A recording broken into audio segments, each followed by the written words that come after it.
नमस्कार विद्यार्थी मित्रांनो, success study hub current affairs मध्ये आपले स्वागत आहे। आज पाहूया एमपीएससी पोलीस भरती, तलाठी आणि इतर स्पर्धा परीक्षांसाठी महत्त्वाच्या 5 चालू घडामोडी। पहिली बातमी पाहूया, नियुक्ती।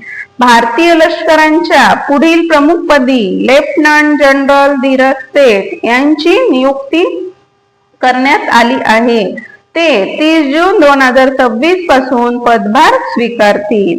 दुसरी बातमी, पुरस्कार। राष्ट्रपती द्रौपदी मुर्मू यांनी संरक्षण अलंकरण समारंभात 51 शौर्य पुरस्कार प्रदान केले।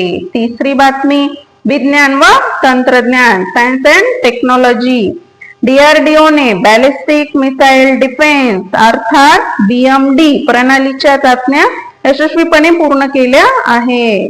चौथी बातमी, क्रीडा, स्पोर्ट्स।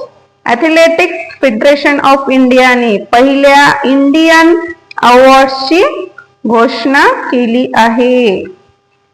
पाचवी बातमी पाहूया, संरक्षण, डिफेन्स। भारताच्या संरक्षण क्षेत्रात अनेक महत्त्वाच्या नियुक्त्या व आधुनिकीकरण प्रकल्पांना गती देण्यात आली आहे। असेच नवीन चालू घडामोडी पाहण्यासाठी व्हिडिओला लाईक करा, शेअर करा, तुमच्या मित्रांसोबत सक्सेस स्टडी हब करंट अफेअर्सला सबस्क्राईब करा। धन्यवाद।